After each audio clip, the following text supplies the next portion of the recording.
What's up, folks? Welcome back in. We're streaming again. We're back. It's Monday. We're indulging a little bit of mayhem today because what a weekend of Warhammer 40k was. Challengers Cup this weekend. London Grand Tournament this weekend. Staring down the barrel of Las Vegas Open next weekend. Literally the biggest week of competitive Warhammer 40k in history, probably.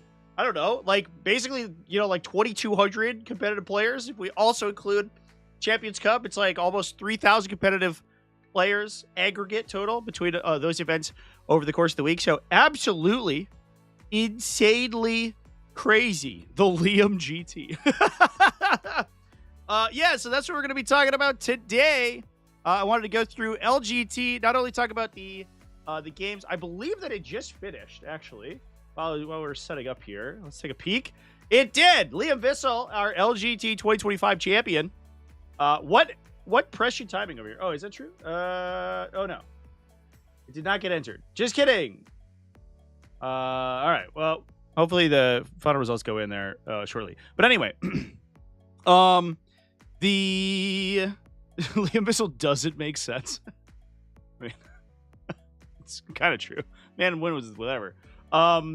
Absolutely insane grasp of the kind of like scoring game, I think, on Liam's side of the table. Certainly in contention for it's like basically him and John Lennon, right? It's like, for the GOAT, I think.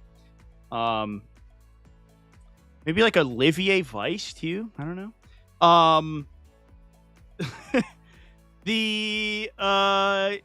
Anyway, that's what we're talking about today is LGT stuff. I wanted to talk about the lists that are in the top cut. I also want to talk about some of the X and ones that we see. A couple of trends, interesting trends. If you watched my video this morning, we had some insane, weird stuff go on as well. Bucket of Steel Cable donated $6 Canadian and 99 cents through Super Chat. Did any AdMech do well? People are saying it's too dog now.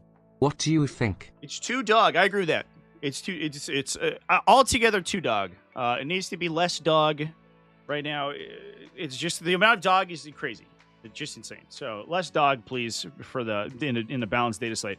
Adeptus Mechanicus is extremely good. If you watched my video this morning, they were number one for the week in terms of event wins. Event 5-0s. We had a bunch of Adeptus Mechanicus killing it. All Halo Screen Battleclade, 100%. Skitarii Hunter cohort, get out of here. It's trash. You play it in Halo Screen Battleplate or you go home. But it was absolutely dominant. Now, to be fair, there are some weird effects of this week being so big, which was that all eyes were pointed towards London today because it was the LGT, and we saw huge numbers of competitive players traveling to the UK to play. So external to that, there was not a huge sample size. It was largely just smaller events. So it might not necessarily be the exact results that we see moving forward, but for sure, Adeptus Mechanicus absolutely killing it. I highly recommend you go check that video out. The best armies of 40k this weekend, from this morning. A lot of interesting kind of off meta armies doing really well. So pretty cool. But we have what's interesting here. So if we take a peek at the top cut, so obviously LGT uses a top cut system. So we went, where did we go? 7 rounds, I think. We went to top 16. So we went 6 rounds and then cut top 16 and then made them play it out over the last 4 in a single elimination. So once you lost the game, you got out. That did mean, I believe, that we didn't have the thing that sometimes we get with UKTC circuit events where you go 5-0, but then don't make top cut because you didn't score high enough, which puts this huge emphasis on scoring. Fortunately, we didn't do that. I think there was a shadow round, and I don't know if that is being represented here. No, we did have people go 5-0 and not make a top cut. Well, that sucks. Oh, no. I'm sorry, all these people. We got all these draws. They're not even using challenger cards. We have all these draws. That's too bad. Alan Perkins and Elate Ugawala. Apologies that they didn't make it to the last 6 rounds here. So I'm not... the round 6 might have been shadow round. I don't know, actually. I have no idea. But in any case, that's the format. But we have a lot of really interesting armies doing really well. That does mean that, assuming that they do take top X, your scores are really important. So things like getting 100 points is a really big deal, and that does skew the meta a little bit. If you take where you're incentivized to take an army that's very scoring heavy, so that you can not only win, but you win with a maximum number of points, which is why I think armies like Drukhari are very good, because they can win games very well, but they're also extremely consistent on score, right? They just have a million units everywhere. And so even if you're getting tabled, your baseline score is going to be relatively high. Obviously, Liam's playstyle is very similar to that as well. Bucket of Steel Cable donated $6.99 through Super Chat. Should AdMech be allowed to be this good if they're both arguably the hardest army to play and the most expensive? Hardest army to play? I don't know about that. That seems that's I don't think that's true. But most expensive probably. Next to G-Stealer Cult maybe. Should they be allowed to be good? Yes. Personally, I don't really care about the sort of external factors to an army being difficult to play. Those are surmountable by the community. I played against the Adeptus Mechanicus army in an event finals in 9th edition when the Adeptus Mechanicus were really broken. And my opponent had entirely 3D printed army models. And honestly, they were cool. He had like it was basically like an Iron Harvest. I'm Iron Harvest pilled because my gaming group just started playing it. But it was basically Iron Harvest themed, so everything was like a steam powered, fucking Warjack from War Machine, basically. So you had Iron Strider Ballistari that were like big robots and stuff. It was cool, but you can find proxies, you can find cheaper versions of the bottles. Most events will allow you to play them as long as it's very clear to your opponent what they are. I think that the cost, the prohibition is surmountable by people who are dedicated for it, and so that we should look at all armies with the I guess irrespective of any external kind of like meta considerations, right?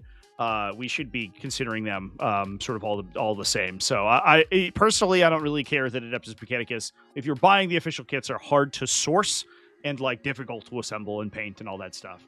I think that's not the end of the world in my opinion. If they are good, they should be considered to be good. On that same brush, which is kind of why we saw like GSR Cult get nerfed in the last update, right? Which kind of feels out of left field. You're like, whoa, GSC got nerfed. That's crazy. But Ascension Host is super broken.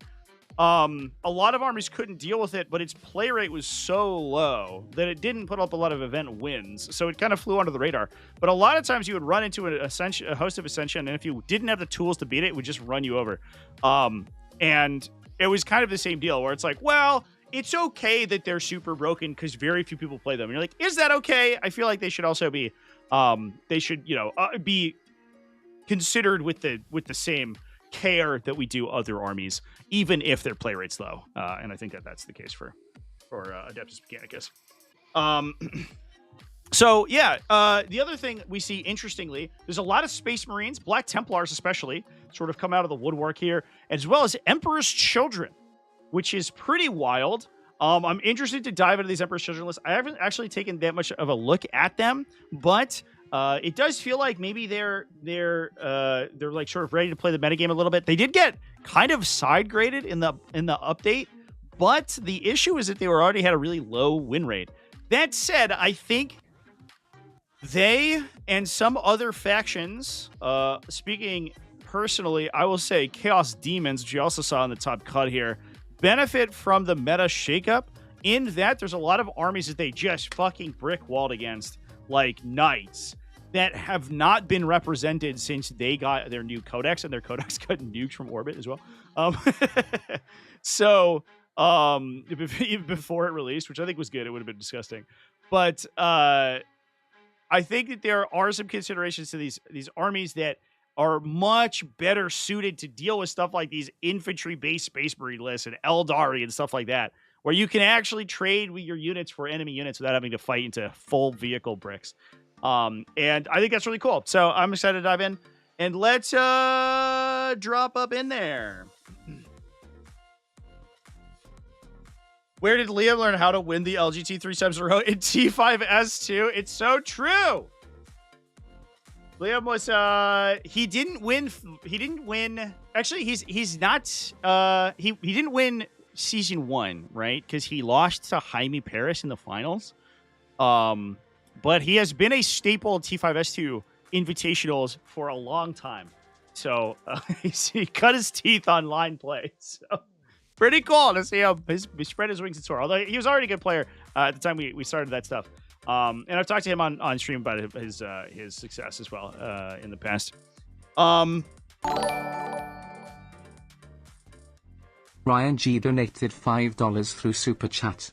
Apparently the Drukhari pivot is now that they're too hard to play, and it's not the worst coded, but they're still bad, so Reddit was right along. It's not the worst coded, but it's still bad, so Reddit was right. Not the worst codex?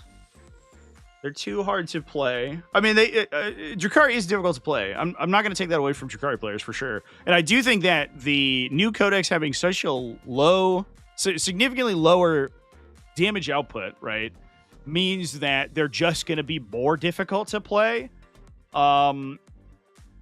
So I don't know if I don't know, chat. The new Drukhari codex is such a huge paradigm shift.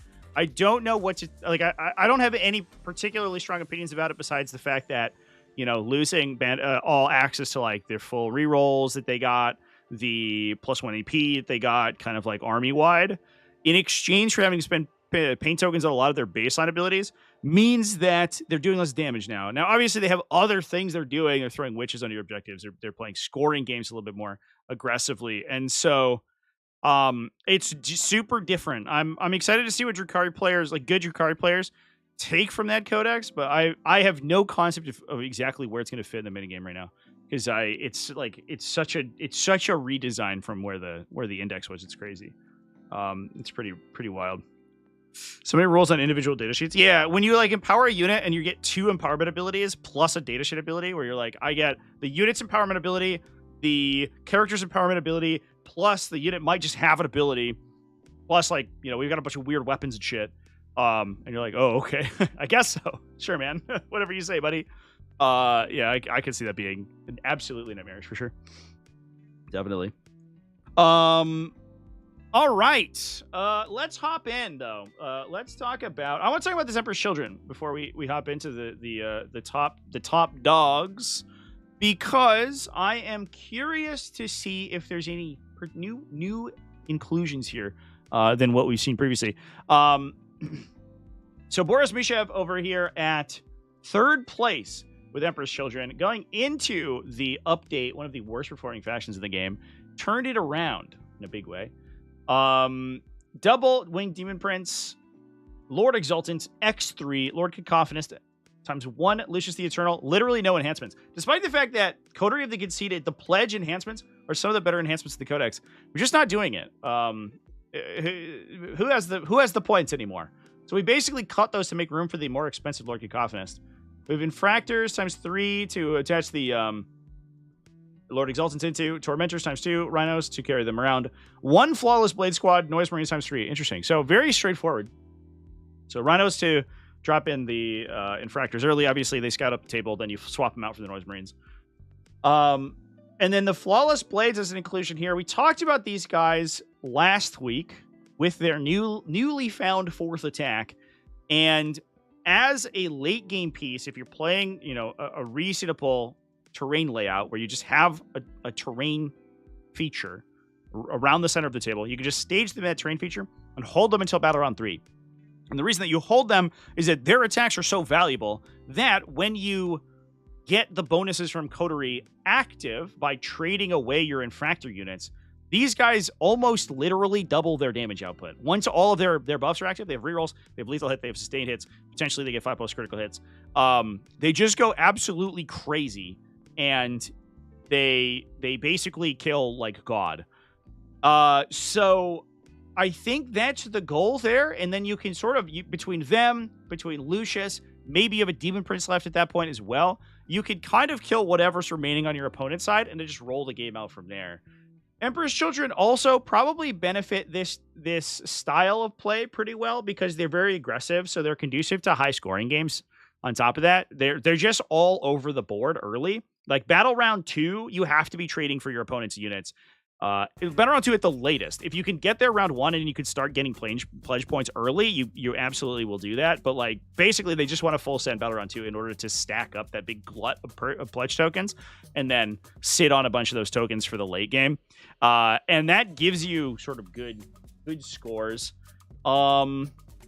We did see, yeah, it looks like Andy Quas Cohen. Oh, no, he's playing Necrons. What's our other Emperor's Children? Marco Santopadre. It looks like a bunch of tight wins, actually, on Marco's side. But Boris Michev came out with a bunch of hundreds and a bunch of 90s, a couple of 80s and 70s in the middle there. Had some tough games, it looks like, in the rounds 3 to 5. Things got easier as you make time cut. Is that normal? I don't know if I caught any of Boris's games on stream, but I caught a couple of them, which is nice. All right. Let's talk about the other one. Marco over here with Emperor's Children. So this one, he did pay for enhancements, Pledge of Unholy Fortune, which we have talked about on this guide previously. It keeps the Demon Prince alive early because you can eat saves. Like if your opponent has a low volume, big shooting, you can automatically blank one of those every turn. So you can play kind of aggro with the Demon Prince, sort of put it out in the open. You know, your opponent's like, I'm going to shoot you with this Ballista Dreadnought. And you're like, all right, come at me, bro. You know, it's unlikely you put more than one through a save and cover and an invuln save, and then that one gets blanked, so it doesn't matter. And so you could just kind of eat it. And then if you if you could save him to the late game, then he can start to use that ability to flip his hit rolls into auto 6s, which then lethal sustain. So his output sort of like wildly improves if you have the coterie buffs active. He paid for this by cutting Lord Cacophonous from the other list that we saw on Boris's list. 3 Lord Exaltants, 3 Infractor Squads to hop them into, Tormentors ×2, Noise Marines ×3, 3 Chaos Rhinos. So we have a dedicated, so I guess we just have dedicated Rhinos for all the Noise Marines, which is neat. The nice thing about the Noise Marines in the Chaos Rhinos, not only do you get access to firing decks, so you can keep them alive, which is good, before you really have to commit. The other thing, too, is that there's like a funny geometry problem that Noise Marines have where they're physically really big. It's a 2-wound unit, basically medium infantry, like Tactical Marines with extra steps. However, you're 40 mil bases with huge guns. So physically, the unit's enormous. Drawing line of sight for both Blastmasters off the Noise Marine squad oftentimes requires you to push that unit farther forward than you would like. This is an interesting thing that happens with short range attacks. And even if you're trying to cut very fine lines of sight in 40k, the physicality of your unit starts to get in your own way. And Noise Marines have this problem in spades, where you say, okay, I've got a ruin, and I want to cut a line around the corner of this ruin to see that guy. I can see that there's like a little bit of a gap, and I can, if I run my unit over here, I can shoot him. However, your unit starts to fall over itself because you basically, in order to get that line, you have to put the entire unit there. And even if it's just 2 Blastmasters, it might require that your Blastmasters either enter the ruin or push farther forward to give your opponent return fire shooting on you. And putting units like that into a firing deck means that you can draw all your line of sight for your entire unit off of just where the Rhino is. So there's a nice sort of unspoken benefit to large units like this embarking in transports. You also see something similar happen with Flash Gits from Orks. When Flash Gits go into a truck, they basically condense their line of sight from having to be a 10 model 40 mil base unit, which has a footprint that's about this big, to all of that line of sight being condensed to the corner of one truck, which means the line of sight from the unit can be a millimeter wide, and then the entire unit can shoot. Obviously, they're worse if they're on the table. They don't get all their extra bonuses. However, it does mean that they can cut those lines without having to overexpose themselves, which is a nice benefit of having the additional firing deck transports. The other thing, too, is that when you advance a Rhino and then disembark the unit inside, because the Emperor's Children Rhinos have rapid deployment, so they can advance and disembark. The Noise Marines don't get affected by Thrill Seekers when they do that, so they can shoot whatever they want. So there's a lot of benefits to taking the extra Rhinos. Plus, it's a utility unit. It's just good. But we're basically just trading a Lord Cacophonous for that, which means that their late game punch is a little less. But if the goal is that you're most of the time you're just shooting Blastmasters out of the top of Rhino, it doesn't matter that much that you're not getting your leadership abilities, because who cares? We wouldn't get it anyway, so whatever. Fair enough. Pretty nice. I did like Lord Cacophonous at the really the silly low points value. I do understand that they were definitely too inexpensive, but it did feel like they were I don't know. I like units like that, so it's a little sad to see them go up in cost, but I understand it. Good stuff.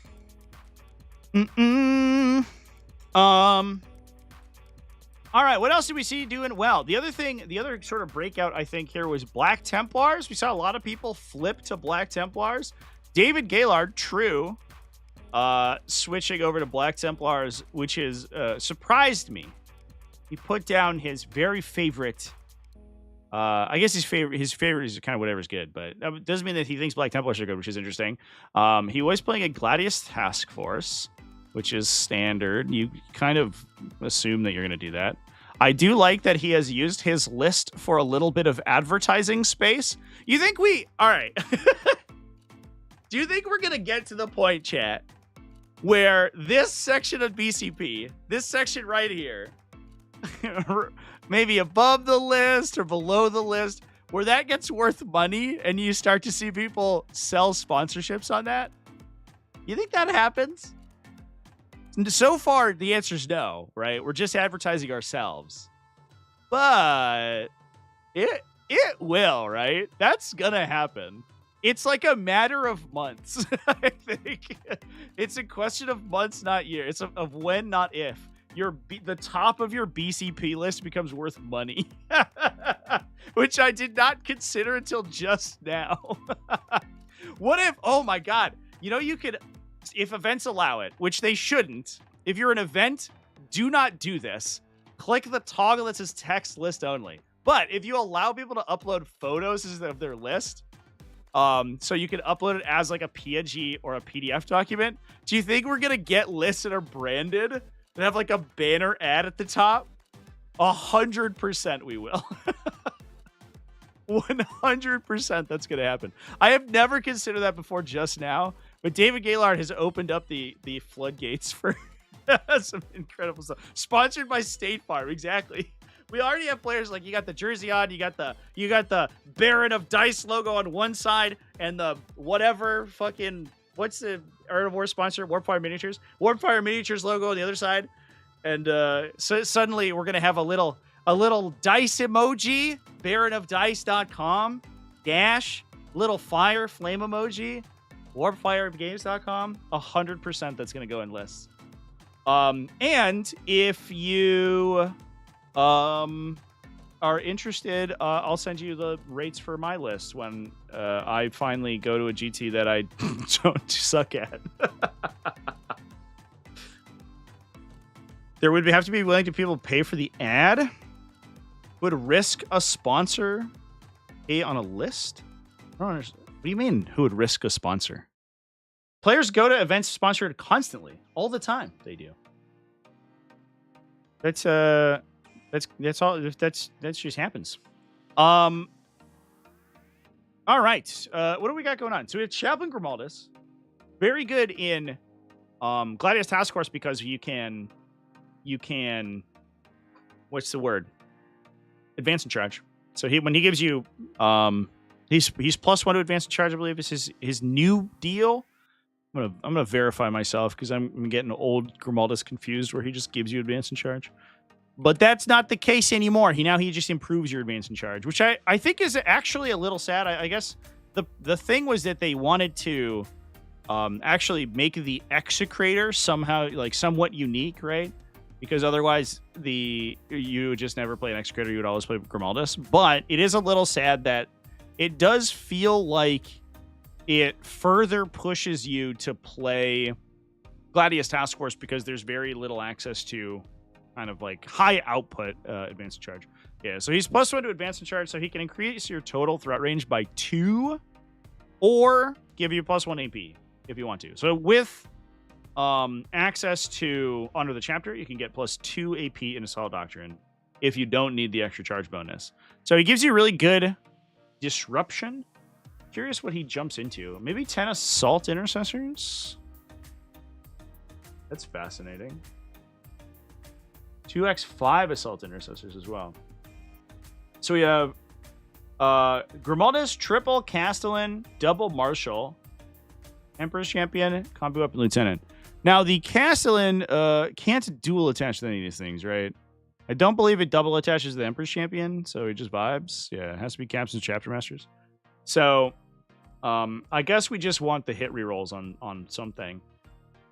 10 Assault Intercessors, 2x5 Assault Intercessors, plus another 5-man regular Intercessors. Sword Brethren ×3, 2 5s and a 4. Repulsor Executioner ×2. It's the Black Templars one with all the rerolls. Impulsor to carry around one of those little squads, plus a Calidus Assassin. Fascinating. I have to assume Grimaldus goes into the 10-man.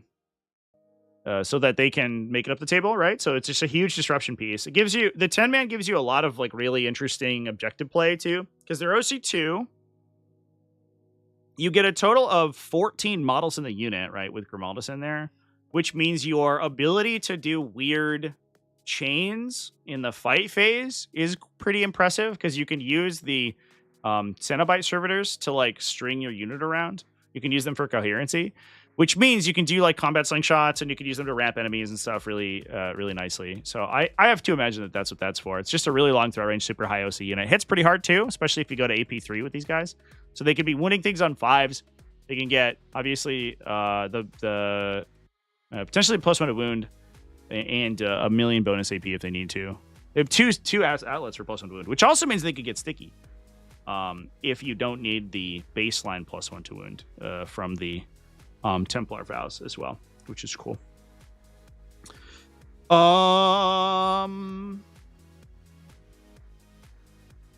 We've got 10 Sword Brethren, another 4 Sword Brethren, and a bunch of Repulsor Executioners. Yeah, okay. Good stuff. So one will just have a Castellan in it. I imagine it's the smaller unit. They are all mastercrafted power weapons. We don't see the thing that, I guess this list rocking 20 chainsword guys means that we don't necessarily need the chainsword Sword Brethren squad to give like anti-infantry sweeping, but definitely a consideration as well. That's a little different than we typically see. Chaplain Grimaldus is definitely a vibe, and also just like mass assault intercessors is really cool too. That lets you play really aggressively with the repulsor executioners, which is usually what happens. Is that the Black Templars Repulsor Executioners play way farther forward than we typically see them, because they're trying to turn on all the transport in and out synergies. But the other thing that you can do is you can just run, like bang the Sword Brethren into somebody, destroy them, and then refill the Repulsor Executioner with the an Assault Intercessor squad to follow up the next turn. And so the pressure is actually real. Or vice versa, you can use the Assault Intercessors to trade for small units on objectives, so you don't have to dedicate the big Primaris Sword Brethren bricks, and then you just get to follow up with the big heavy hitter the next turn. And it's just like so much pressure and so much high OC disruption that I can see a lot of armies just fold. Good stuff. Interesting things today. Was that all the Black Templars? I could have sworn that there were more Black Templars doing well, but maybe I'm a silly goober. Ennis Wilson also playing Space Marines. Stormlands Task Force. Is this the sort of John Lennon style Ultramarines with Calgar, G-Man, Combi Lieutenant, an Intercessor Squad, Company Heroes for Calgar, we love it, Incursors, Redemptor Dreadnought ×3, Hammer Strike ×2, Stormraven Gunship. Yeah, it's very similar. It's not quite identical, but it's very similar. The one thing that we don't get anymore is the ability to reactive move the Redemptor Dreadnoughts, which was a thing for a while, but I think a lot of people have basically just moved entirely off of Ballistic Dreadnoughts. They're like, I'm a Ballistic Dreadnought 150, I'm done, I'm never playing it again, it's trash. The number of people I've had tell me that Ballistic Dreadnoughts are trash is blows my mind.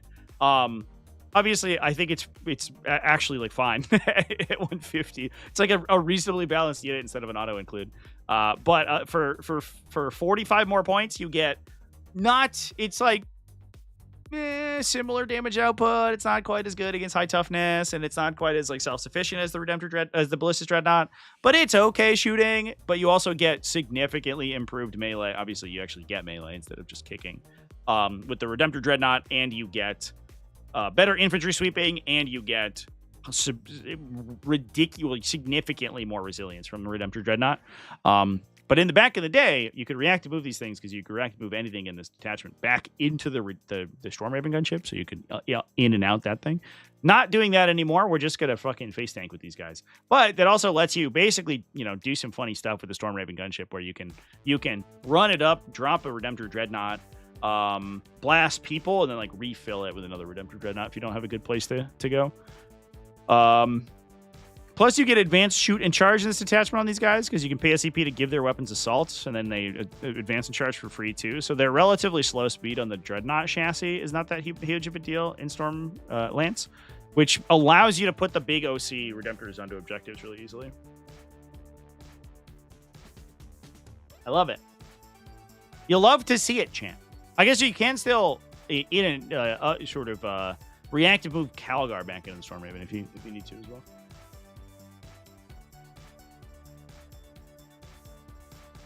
It's a lot of -1 damage. Yeah, especially with the Storm Raven at -1 to hit and wound as well, right? And that's all it gets fueled by G-Man, just giving you 1 million free strats. Well, I guess 5 now. It's not 1 million. It's not 15 additional command points, but it's something good for sure. All right. That's enough Space Marines, chat. Let's talk about something else. Top over, I want to talk about these demons. Christopher Langton. Rocking Demonic Incursion. Man after my own heart. With Kairos Fateweaver. Whoa! What a Chad. Kairos actually, I think he's a little overcosted, but he is unironically good. If you, because of the CP generation, like command point generation is the biggest weakness of Demonic Incursion, because it relies on a lot of really coin flippy interactions where you're like, well, if I save a lot of these saves, I'm going to win the game. If I make all my 6-inch charges out of Deep Strike, I'm going to win the game. If I pass all my Battle Shock checks and heal, I'm going to win the game. But the downside is that you don't have the command points to ensure that you do those things reliably. So, Kairos Fateweaver giving you 3-ish command points per game helps that quite a bit. The other thing, too, is that he also messes with your opponent's like interrupts and stuff, which allows you to play into a lot of melee matchups much more reliably, because you can, like, hit something with Endless Gift Guy, hit something with, like, Bellicor, and hit something with Scarbrand. Endless Gift Guy, you can interrupt on all day. Who cares? He's not going to die. But if you like swing with Bellicor and they interrupt and kill Scarbrand, it's like GG. So if you tax their interrupt and they don't have the CP to do that anymore, suddenly you're off to the races, and you actually can pick up 2 things in a turn. And a lot of times, if you full send 5 Greater Demons and pick up 2 or 3 very relevant targets off your opponent's side, then you're good to go. The combination of the Lord of Change and Kairos is not it's not horrible shooting either. Once you debuff something with the Great Unclean One, so he can give something -1 toughness if he's within 12 inches of it.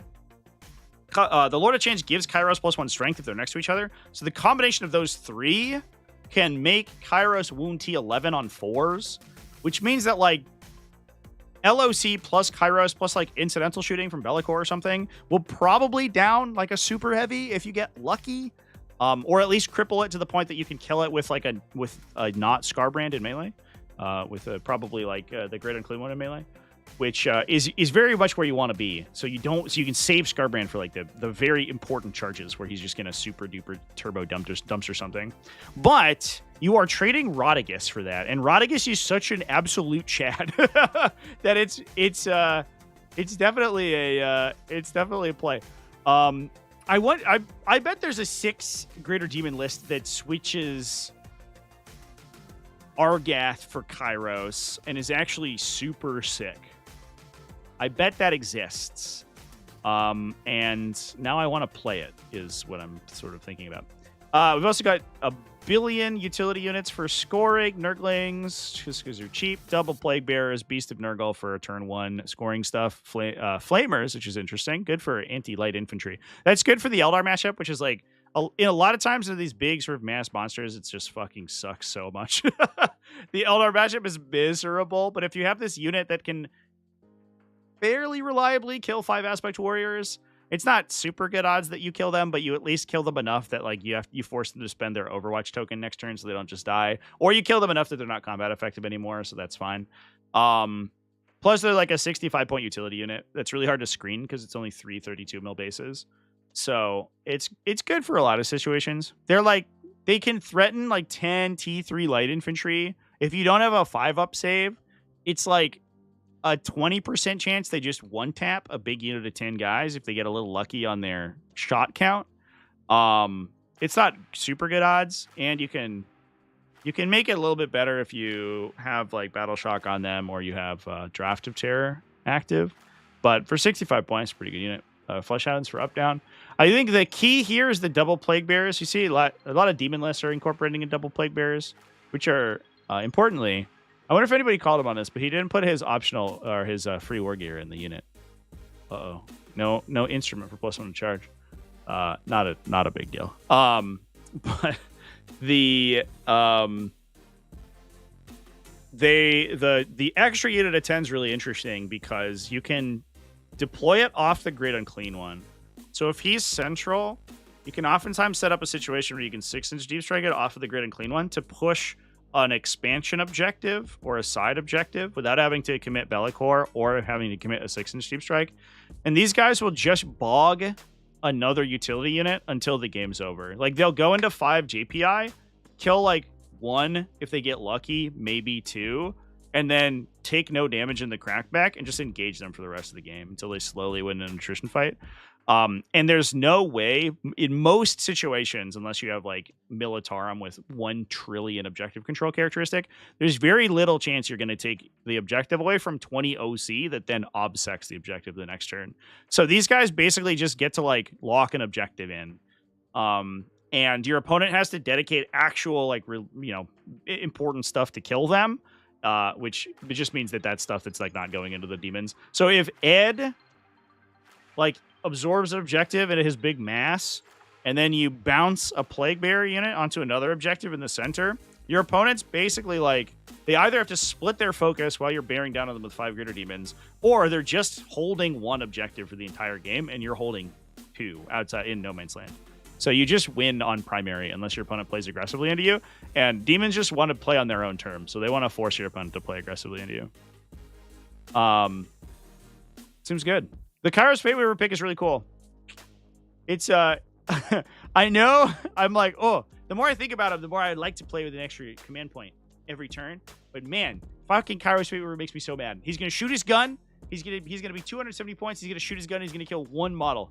I'm going to be like, oh, cool, man. I'm glad I included you. Importantly, though, he does have significantly improved melee from a Lord of Change, so he actually sticks into melee with people. And he has 2 extra wounds, too, so sometimes he just, like, survives in the counter swing.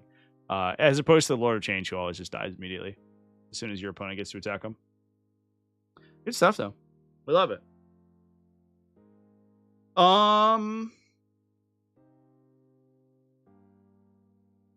Nice. What should we hop into next, chat? We have Necrons, Andy Quast Cohen, at 7-1 with Necrons. I did watch his round 1 game, which seemed pretty one-sided. Tau Empire at 6-1, Aeldari at 6-1, Dark Angels and Orks all at 6-1 as well, which is pretty sick. Who's best 1,000 Suns? Oh boy, I have a 1,000 Suns game immediately after this, chat. So if you want us to watch some really top level 1,000 Suns play, I'm playing Frankie from the T5S2 Invitational. He's rocking Grand Coven against me right after this stream's over. So in like an hour and 20 minutes or so. So please come hang out with me over on Twitch. I'm going to drop a Twitch link in the chat real quick here. Do I have it? Did I put that stupid command in? ! Twitch? Does that work? Nope, I haven't done it. I suck, dude. Yucky. Well, there's the link anyway. I suck at this. There is Deathwatch. There's Deathwatch towards the top. Yeah, we can talk about Deathwatch too. Deathwatch is killing it right now, by the way. Deathwatch is absolutely killing it. And they have a for a faction with one detachment, they have a lot of build variety, which is super weird because like there's the kind of like Mark Hurdle style where you play Terminator, Indomitor Kill Team, super heavy infantry focused, and then there's also this new up and coming style, which has been doing really well, where you take like mass Fortis Kill Team, just a bunch of intercessors on the table with a bunch of desolators sprinkled around. So you're just blasting all your opponent's light infantry every turn. Your opponent's score and screening just immediately takes a nosedive as soon as the game begins, because you just shoot like 6 desolators at them from the get-go, and then you get to you basically have this like really high value skirmishing unit for the rest of the game, which is actually really cool. So there's a lot of really interesting stuff going on with Deathwatch right now. I did talk about a Deathwatch list in my video this morning though, which was running kind of a mix of different kill teams, which was sweet, and also had a Land Speeder Hail Strike in it. Not a unit I've seen for a while, but it makes sense if we're shooting 1 million times with bolters. All right, here's the Thousand Suns. The top placing Thousand Suns at LGT, chat, was 59th place. Although, in fairness, I don't want to take anything away from Brett Smith here. 59th place is still like top. What is that? It's still top like 6%. Is that right? I don't know. Yeah, it's like 6% because it's like 1,100 players. So, it's actually a very good result. So, I would be happy with 59th place at the LGT. I think it's just unfortunate that Thousand Suns got dunked on so hard that this is where they're relegated to. But Brett Smith 4-1 lost in round 5. I mean, good on him. With a Grand Coven. Taking Magnus. We cut a lot of the sorcerers, it looks like. No exalted sorcerers at all. We just as soon as Bogoats went up, we're like, nah, not anymore. No, never again. And Umberlific Crystal Infernal Master, Eldritch Vortex Infernal Master for +1 damage. Regular ass sorcerer. Just vibing. Rubric Marines. Oh, a 10-man. Oh shit. Is this like a Malachi Fowler special right now? I know he plays the 10-man with Warflamers with the Umberlific Crystal, and he basically just presents them to his opponent. So he just like hops in, super duper kills one thing, contests an objective, and then says, please commit resources to deal with this. And Magnus is like licking his chops standing behind them. So he's just about to go kill everyone that attacks them. So that's actually, it's been fairly common for a while. Although I have heard a lot of like poo-pooing about this unit, but the unit's actually legit good. 2 5-man Rubric Marine squads, so all the characters have rubrics. A Rhino for those guys, probably just carrying around the regular sorcerer for a bit. Double Chaos Bond, double Mutalith Vortex Beast, Fate Caster Great Bow, Zangor Enlightened ×2, Zangor's ×2, and that's it. Man, these lists look so small now. They're so tiny. There's not that many units anymore. Oh no. But yeah, a lot of utility, some frontlining from the Mutaliths. Yeah, pretty standard stuff to be honest. Seems like to me.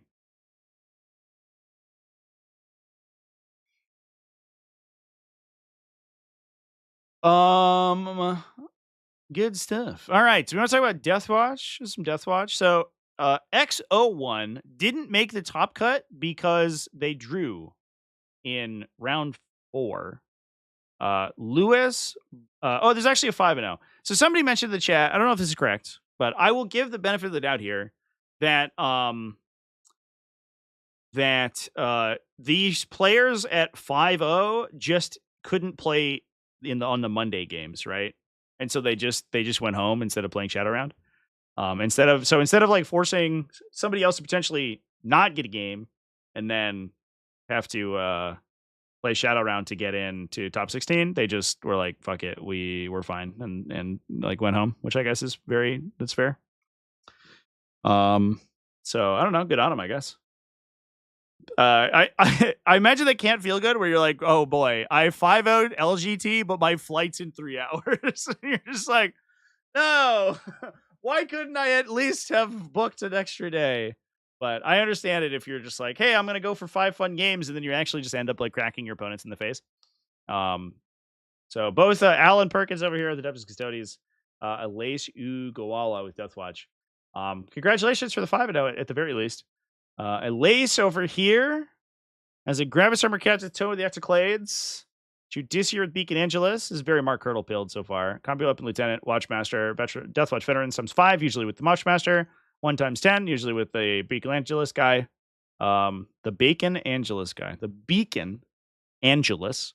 Intercessor Squad for the backline. Terminators times 2. Incursors. Indomitor times 2. Spectrus. Cool. I did not expect that, but that's really sick. Double Invader ATV. Okay. Well, that's kind of sweet.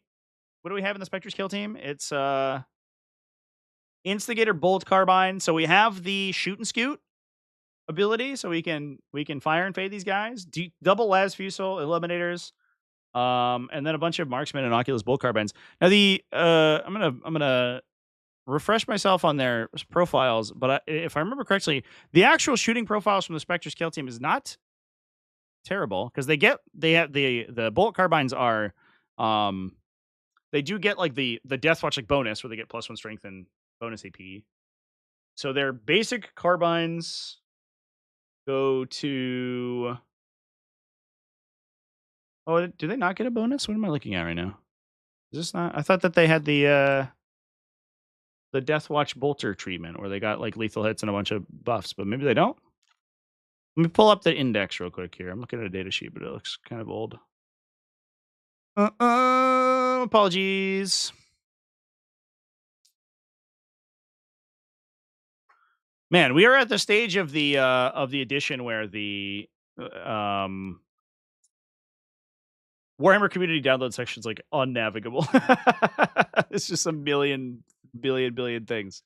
Yeah, they're AP2. Yeah, I don't know what that other thing was saying. It was telling me. That was weird. I must have been on the old index version. So the big thing is the Oculus Bolt Carbine is actually really cool, because it's ignore cover. So you're effectively kind of AP2, and you can still buff it with strats if you want to. So you can give it additional AP and range with the Kraken rounds, right? Not that you necessarily need that on these guys; they're kind of low value. But the cool thing is that you get a 10-man infiltrate scout with not a reactive move, but a shoot and scoot. And they're also kill team keyworded, so they can not only up down themselves. Make sure I'm not cutting off my data sheet here. Here we go. That's better. They can not only up down themselves, because this is just the scout ability, but you can also pay to uppy downy them. So they're super hard for they screen out like the entire midboard if you need them to. They're super hard for your opponent to get to grips with, because you can constantly be bouncing them around. And they're good at stealing objectives, because you can up down them, put them 9 inches away, shoot, and move 6 inches to take objectives from people with side-to-side teleport. So they have like a bunch of really, really cool bonuses. The other thing you could do with these guys as well, I think you cut the scout from them, if I remember correctly, but you can give, which sucks really hard, but you can give them a Phobos Librarian. Is this still legal? Can we still do that? I think we can do that. Oh no, I think they got rid of that. I'm just kidding, chat. I think that's old.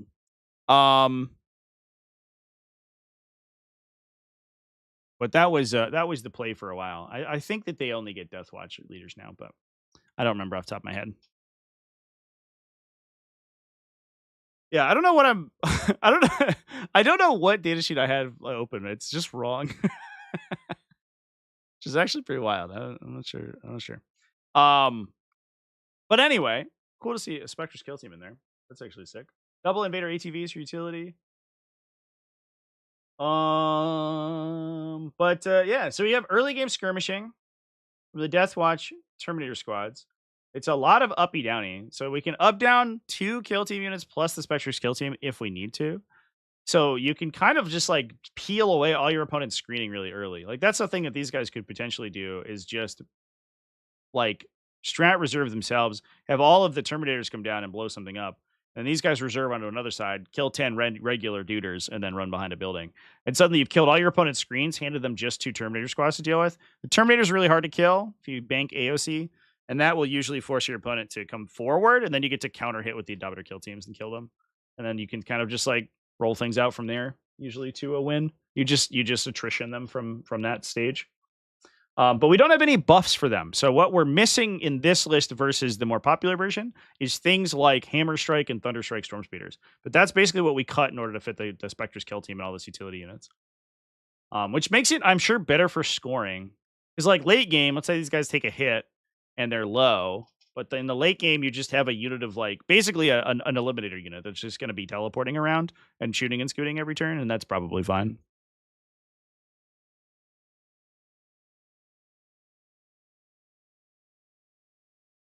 The Phobos Librarian still works. Yeah, I couldn't remember off the top of my head. I know that he cuts the scout from them though, because I don't believe that they have the cutout where like people gain scout.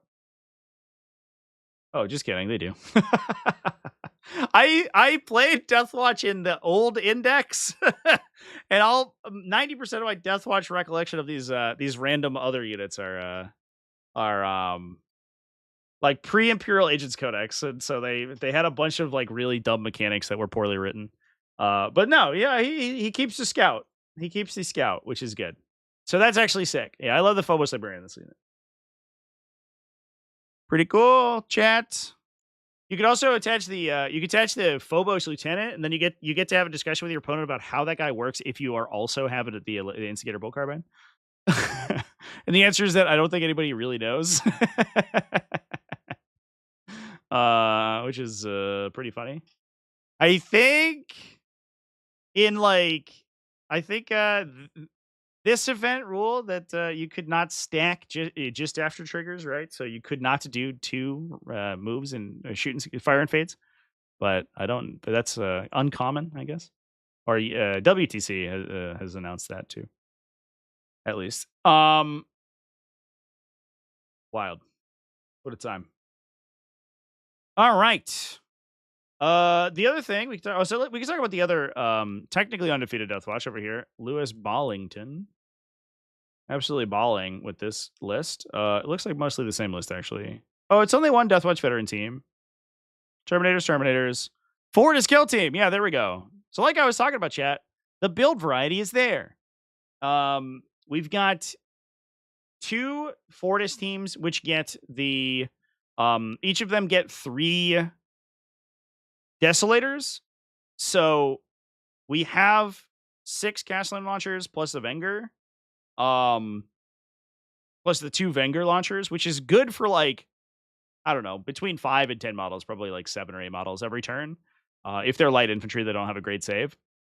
And so without having to expose anything, you can start to clear enemy screens from turn 1 or mess with their scoring, right? Because if they have 5 like Space Marines in the back line, you can pay to like ignore cover on these guys and then just plow all the Venger launchers into them. And there's a not unreasonable chance that with Oath of the Moment, they actually kill that unit.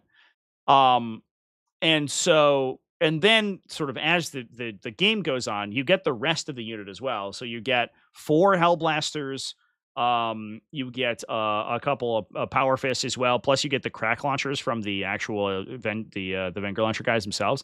So the unit for 180 points, which is actually quite a steal.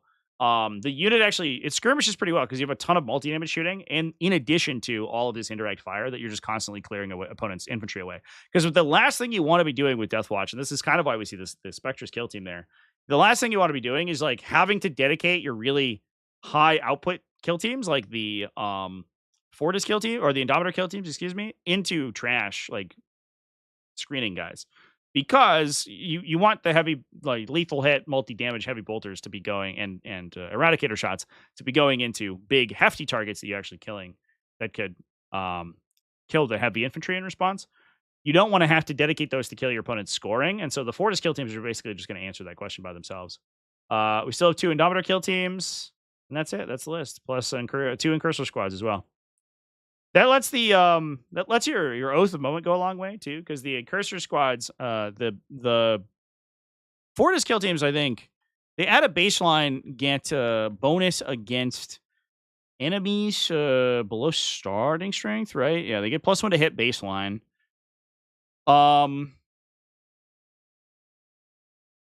So between them and 2 Incursors, we could potentially be getting +1 to hit on 4, like basically with 4 separate targets, and then you have Oath of the Moment on top of that. So you're going as far as you can without necessarily requiring Oaths of Moment to make your units effective. It doesn't have the same synergy with like the lethal hit weapons as that we typically see, but it definitely is pretty neat. Lieutenant has an instigator, and you can still have 3 fusils or snipers. If you take the Phobos lieutenant, well, he just has his own leadership ability, or his own ability, which is a shoot and scoot, right, for D6 inches. The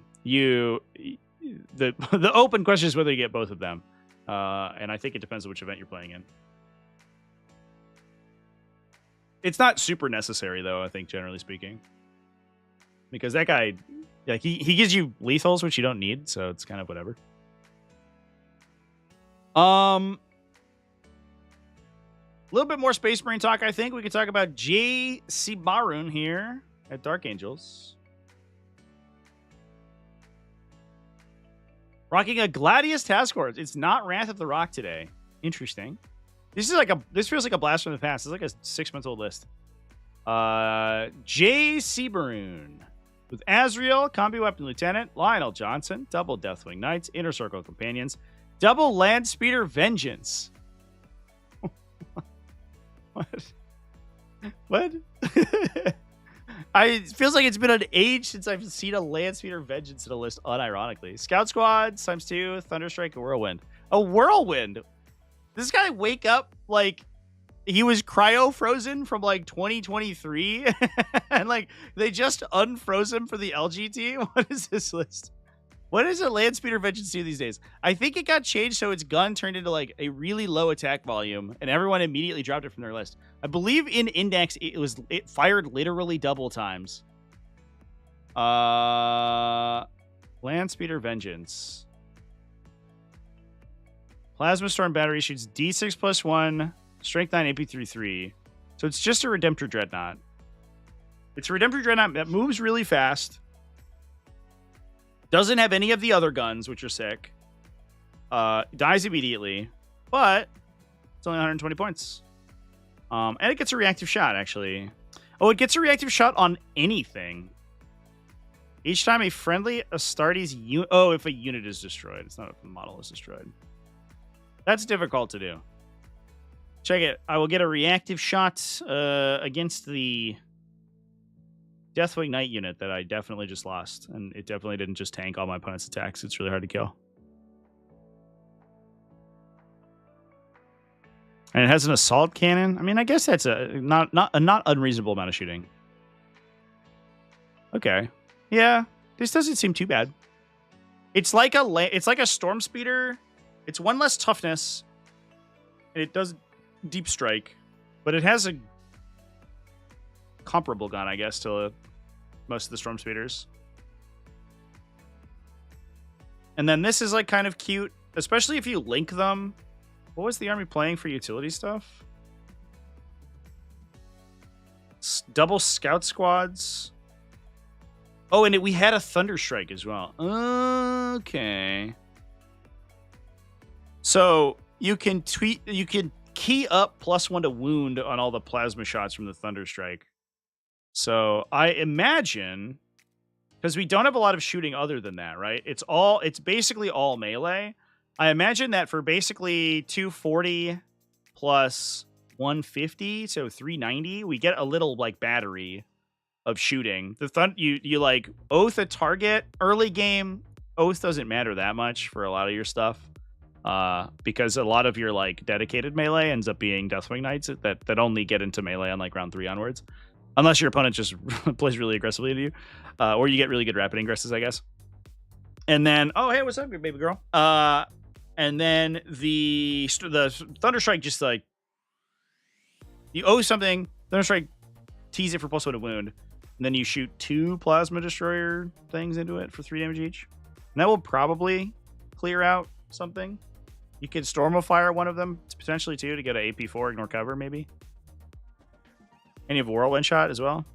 So like all those together, you should probably just be peeling a unit every like a hefty vehicle every turn. And that just opens the way for the rest of your army to get in. Oh, and we have Lion. So, come up here.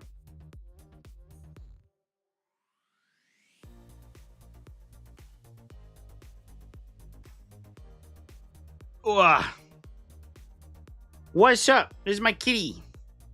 She's been super snuggly today. I don't know what's up. She just today, it's a big day for Inky because she just today, oh, you don't want to go down. Okay. She just learned how to use her cat door. She's not very smart. She might be the dumbest cat alive. Her sister, Lilac, who is also here, was much less snuggly, but like dramatically smarter. I wonder if there's a correlation there. Has been using it for weeks.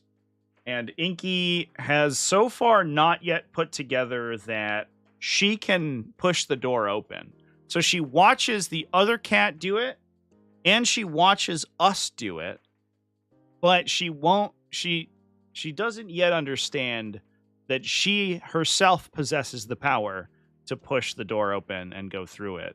And today was, to my knowledge, the first time she's ever used it. Because this morning, she wanted to be let out, so I opened the cat door for her and held it open so she could leave, because she won't leave otherwise. And then I went back to sleep, and then later on, she was back in the room, and then I watched her go out with it. She's a little bit trepidatious about it still, but she figured it out. So I'm very proud of you, kitty cat. You're all right, I guess. Cat can open windows and doors. Yeah, so she's used to opening the door.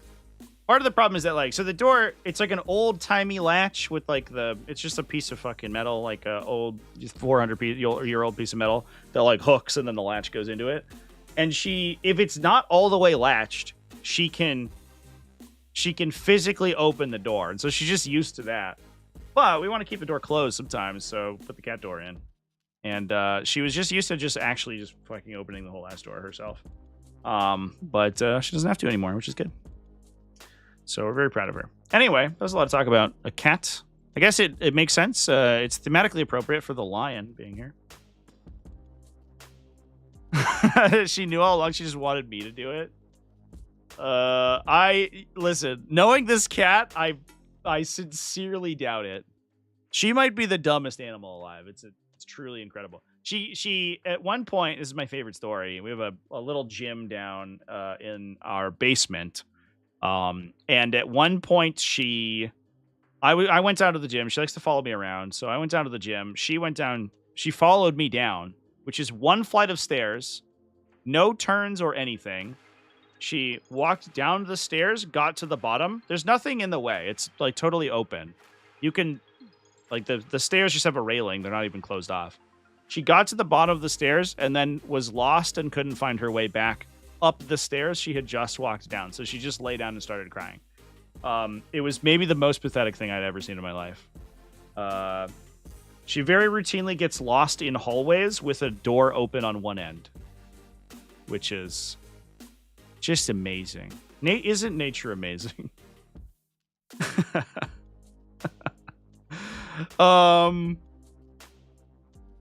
So it's funny anyway. Should we talk about some Tau, chat? I feel like it's Tau time. It's the time.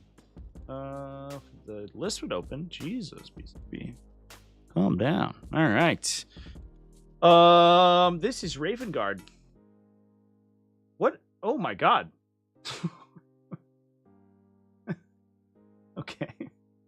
Straight up just opened a different list and then was like, wait a minute, hold up, I did it wrong. That was bizarre.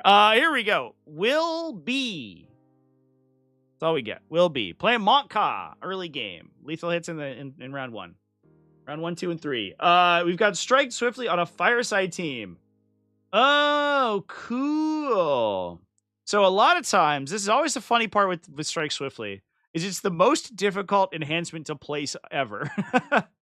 Because I would say like 80% of the time, the unit that you want it on is a unit that you want to benefit from it. So it's choose 2 things within 6, they get Scout, right? I don't know if you can choose yourself, actually. I don't know if it specifies other. I feel like as a Tau enhancement it would, but I don't know that for sure. But a lot of times you would, like, your open characters would be like Crisis Battle Suits or would be Fireblades. But the problem is the Fireblades want to go to Devilfish, so you never got the opportunity to use the enhancement. And the Crisis Battle Suits don't want to be like on the table. They want to deep strike or they want to hide early and then sort of commit round 2.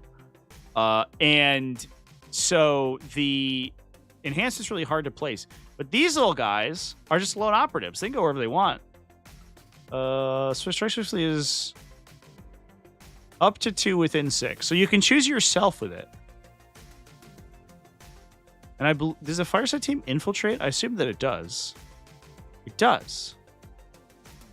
So you get a infiltrating lone op with scout that can scout something else if you want to. Or you can just scout 2 other things. And so you can place it either 6 inches in front of your line and scout 2 things behind you. Or like within 6 inches of one thing and scout that and then yourself.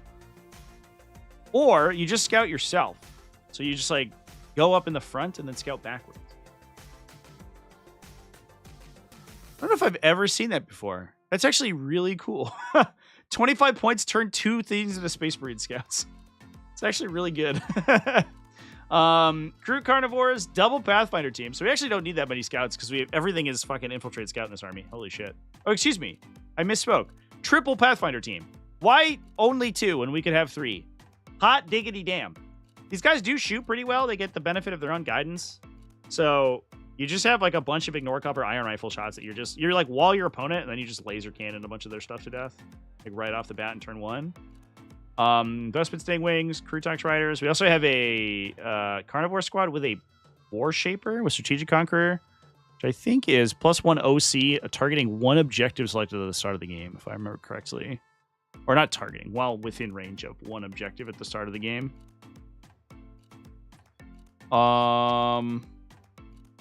Yeah. Well, friendly Tau Empire model within range of that object marker, and the bearer is on the battlefield. Add 1 to OC characteristic. It's good for early. It does make me legitimately wonder if the Warshaper actually attaches the Crute versus just playing by himself. Ryan G donated $10 through Super Chat. I've seen a few Fireside teams post slate where they start in the Devilfish as the 12th slot with the Devilfish combo and coordinated exploitation. Allows you get Markerite guides in weird angles. Oh, that's cool. That's actually really cool. Coordinated, well, so the coordinated exploitation, I guess like,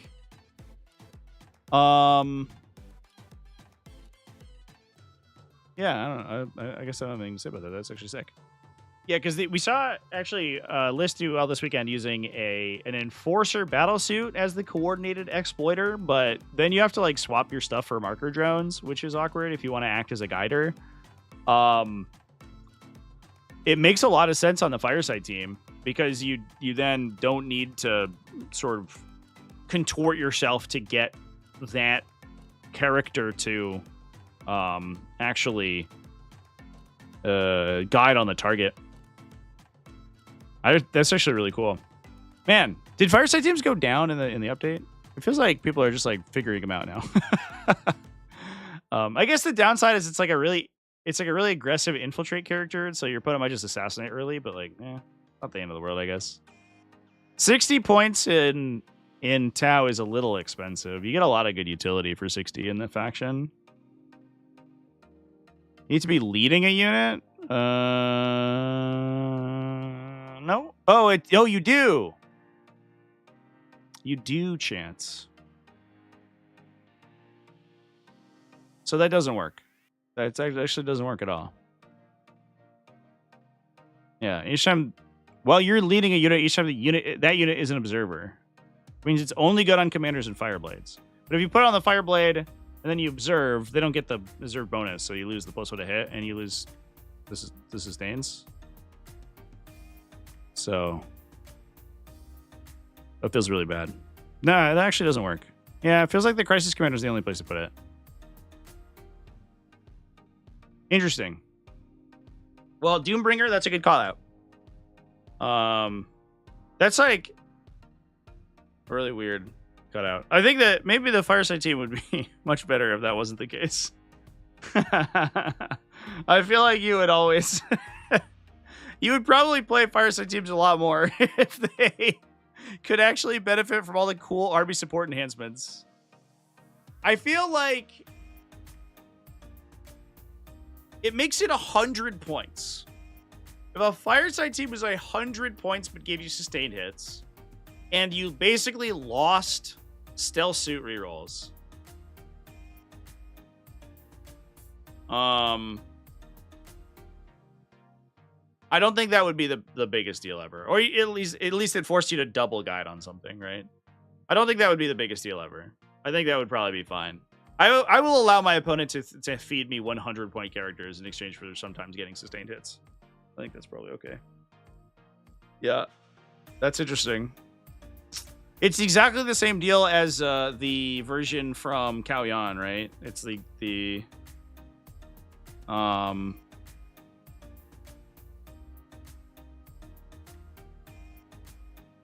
because there's like a similar detachment through Unity Devastation. Yeah, it's the exact opposite of the same enhancement. It gives lethal instead of sustain.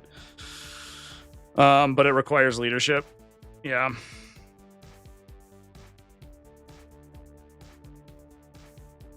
I think were I to maybe, well, I don't know. I guess like what they don't want you to do is take individual characters to get the bonus. It just makes it, for a super expensive enhancement, it makes it so difficult to actually find a place to apply that effect.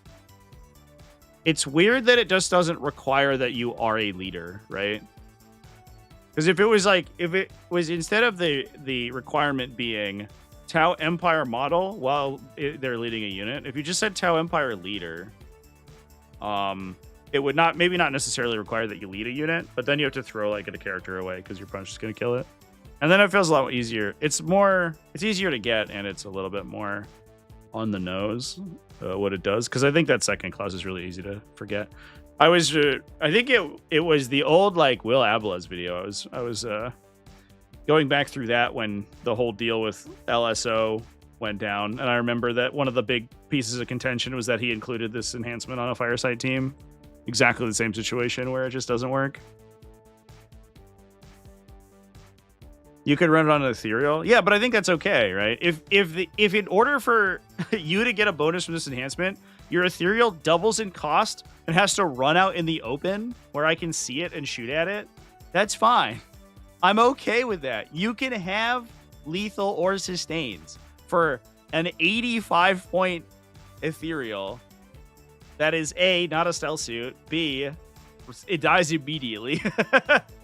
Like, I think that's okay. Maybe you can put it in a strike team with a Guardian Drone. Maybe he survives a turn. But now you're talking about a 120 point enhancement effectively.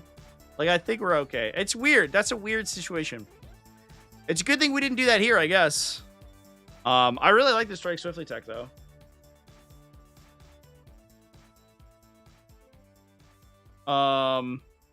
The other thing is, so here's what we need. Here's what we really need, chat. Let me know if you're Templar chat. Let me know what you think about this idea. All we need is we need a basic character who's just the main lady from the Exodite. a generic character who's just a stealth battlesuit team leader who's like shitty as fuck. 3 wounds, 2 drone slots, whatever. Gives you 6-inch scout. That's it. Has a burst cannon and is like, I don't know, 70 points. And so you get a super beefy, super sick stealth team that's like scout and infiltrate, but also you can put these enhancements on them. And now we're talking. Now we're cooking with gas, right? I think that would be good.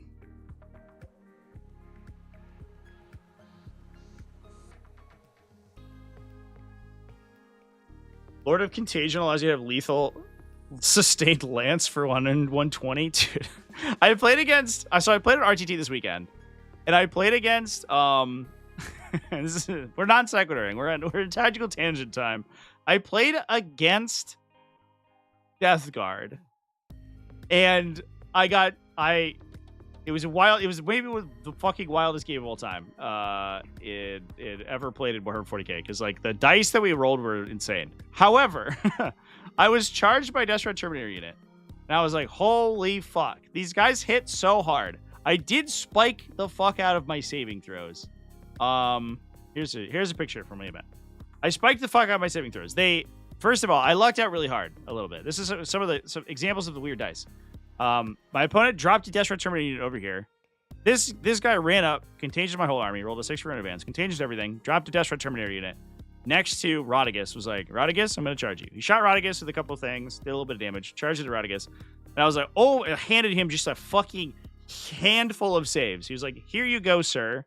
These are your 1 million saves. And I was like, Jesus. I spiked my saves a little bit. Rodigus lived. It was great. I had a great time. I did then roll 14 consecutive 1s and 2s on my subsequent turn, which was absolutely incredible. I literally didn't kill anything in his army. However, the next turn, I have Ed in the middle of the table here. He drops, I wonder if I have a picture of it. He drops another Deathshroud Terminator unit. This is Deathshroud Terminator unit number 3, actually, because his first one failed the charge and I killed it, and then he dropped another one and he charged me. Deathshroud Terminator unit number 3 does not have a Lord of Contagion. He charges it with Ed. He charges Ed with a bunch of Plague Marines. I live through the Plague Marines, interrupt into the Deathshroud Terminators, kill one. They swing back. I'm like, I'm ready. Ed is fucking dead. He's tuned up already from shooting and charging by the Plague Marine squad. He's been the entire army has pounded into him. The 2 regular guys are like, all right, here we go. 6s are lethal only, no sustain, wounding on 5s. And I was like, wait a minute. This is significantly less good. And so this unit of guys just handed me 1 save. And I was like, oh, yes, I forgot. They don't have a Lord of Contagion. A character with an inexplicable number of leadership abilities. So I'm like, the difference between the Deathshroud Terminators with the Lord of Contagion and the Deathshroud Terminators without them is fucking insanity. It's so crazy. To the point where I'm like, are Deathshroud Terminators worth 160? Is this unit actually good? Or are they only good because the Lord of Contagion is one of the most torqued datasheets of all time? I don't know. And I have a sneaking suspicion that it might just be that the Lord of Contagion is super dumb. I think Deathshroud Terminators actually might be fine. I was like rethinking all of 100% of my opinions about Death Guard. I was like, are these guys, they're like 40. They're like, what are they right now? They're 53 points a model. I was like, are they worth it? Are they bad? Chad, are Deathshroud Terminators bad? It's crazy. They're so expensive. And without that fucking guy, they do nothing. Why isn't the Lord of... Just make the unit the same cost, but flip it around. Make the Lord of Contagion 160 fucking points, because he's so dumb, and make the unit 120. I don't know. Or like 130 or what or something. It's wild to me. The internal balancing on the Death Guard Codex is fucked.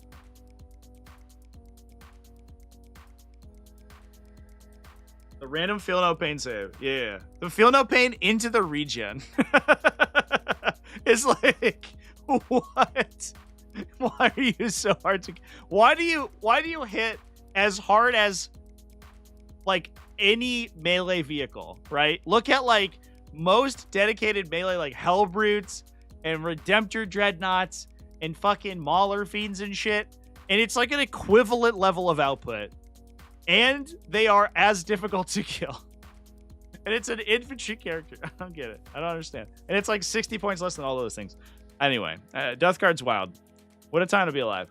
I guess if they don't have the Terminator unit, they're not very good. But it's weird to me that the Terminator unit is where they put all the points in that combo, and not the character that makes the Terminators so fucking like bullshit stupid. All right, what else we got in this list? Holy shit.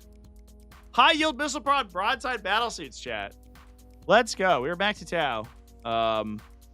So this is for, what's the strat for +1 AP? Point blank ambush. No, excuse me. That's a Callion, not point blank ambush. It's the one where you choose two things. I looked at the wrong one. Focused fire. Focused fire is there. Choose two things from your army, and one enemy thing, and then you get +1 AP against the enemy thing. So you can make all these things like AP2 ignore cover. And it's just 1 billion attacks with lethal hits. We mathed this unit out because it's 3 broadside battle suits with all the fixins. We mathed this unit out when this codex came out, and the output from this unit is, if it's not into like really high save characteristic stuff, so like, you know, Armor Contempt or whatever, the output from this unit is actually astronomical. It's very good. Unironically, very nice to have. Although I think that was with Tetras. Sans Tetras, they're not quite as good, but it's still really strong. And if you're expecting to see like mass medium infantry or mass like low save characteristic stuff, so like invuln save protected things, they're actually really crazy good. Those are the targets that the rail rifle version does not want to see, but these guys are really good. Plus you get SMSs on them. And with the updates to guiding, you can run a unit forward, right? Like this dude just infiltrates. This guy, he can infiltrate, scout forward. Plus you have 1 million Pathfinders, so you have observers all over your opponent's deployment zone. And the smart missiles, every single one of your smart missiles is going to turn on into those things. So that seems pretty cool. Ryan G donated $5 through Super Chat. Broadsides also weirdly are impossible fictions to kill. It's so true. Yeah, the 4+ field open against mortals is like is randomly really relevant in a lot of matchups too, which is funny. I guess like for Thousand Suns almost explicitly. Very few other armies do as much devastating and mortal wound damage as they do, but it is actually really good. Their stock would go up even if you return Smite to the metagame. Just bring Smite back. We have a Ghost Kill Battlesuit for the midboard. Double Hammerhead Gunships. Double Ion Cannon on them to get lethal hits from the Detachment ability. Riptide Battlesuits with accelerators. 2 Devilfish. Oh, so we have Pathfinders in the Devilfish. Interesting. So we can scout them.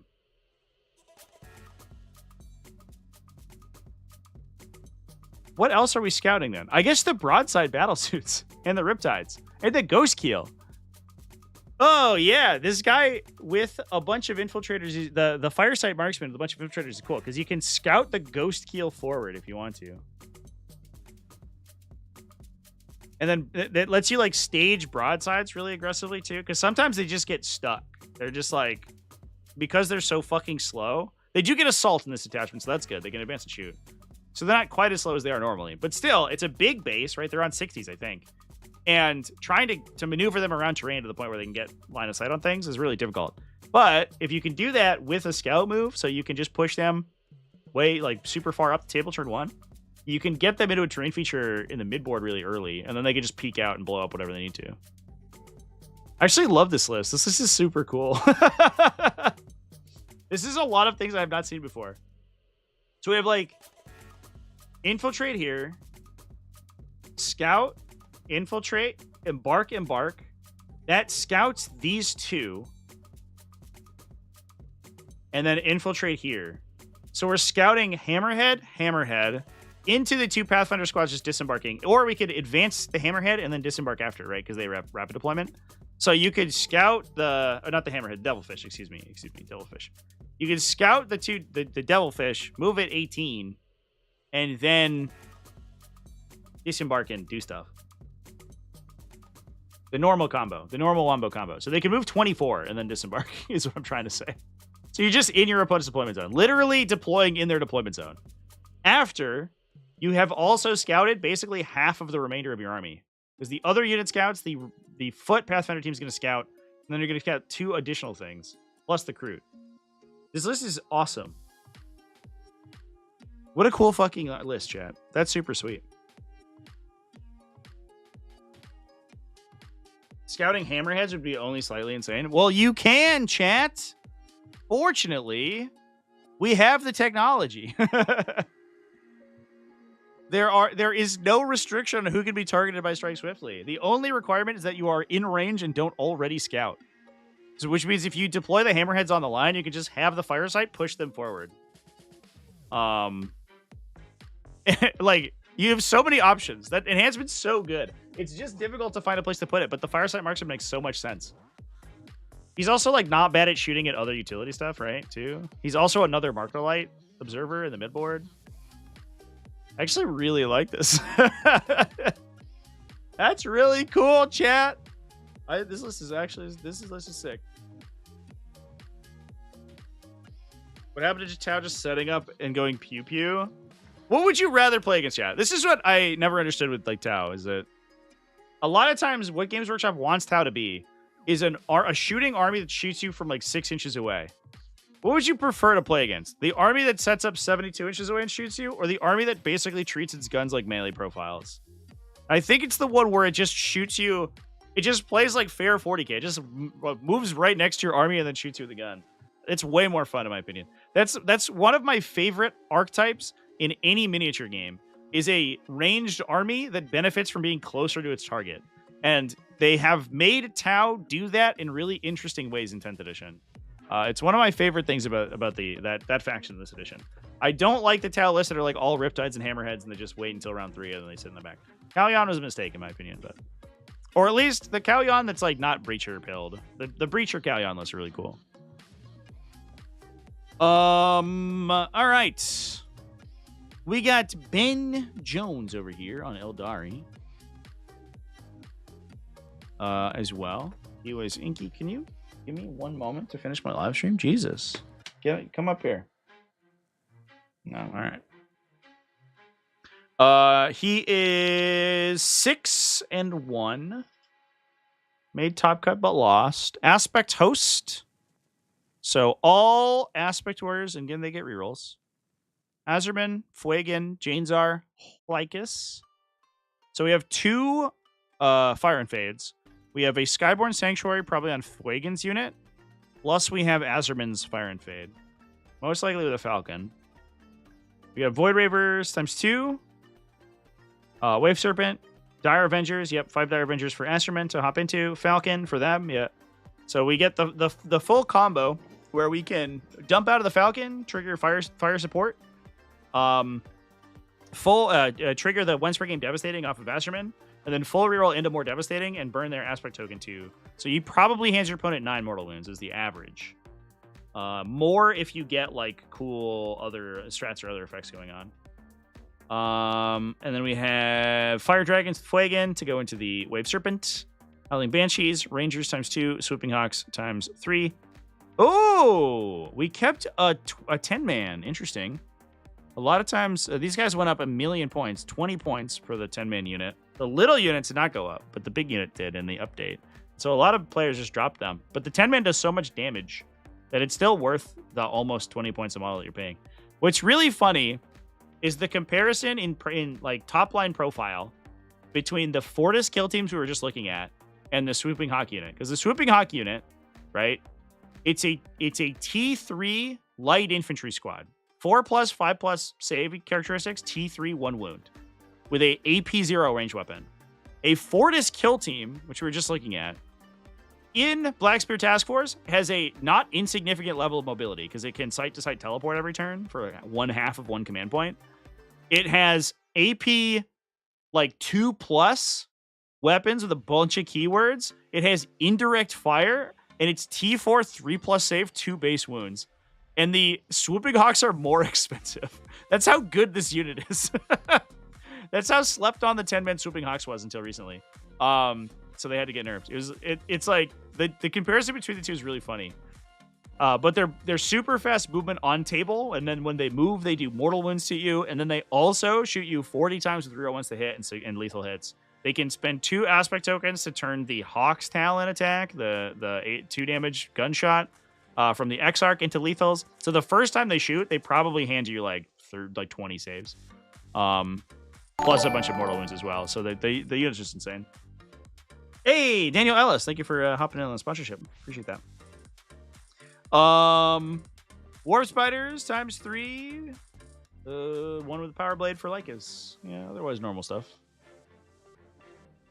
Normal stuff. Eldar good stuff, as they say. Nice to see the Dire Avengers instead of Dark Reapers in this attachment, because that's the other thing you typically see in the Falcon. But the Dire Avengers, or I guess like either a Falcon for Skyborn Sanctuary on the Dire or on Dark Reapers, or you just play them as a strategic reserve and they come off the side and shoot. But the Dire Avengers give you more sustain, and they allow you to play very similar to Warhost, but with extra damage output. Although they themselves don't do as much as like a Maugan Raw unit does. You just get you're more efficient on command points because you don't have to literally like fire and fade into the transport every turn.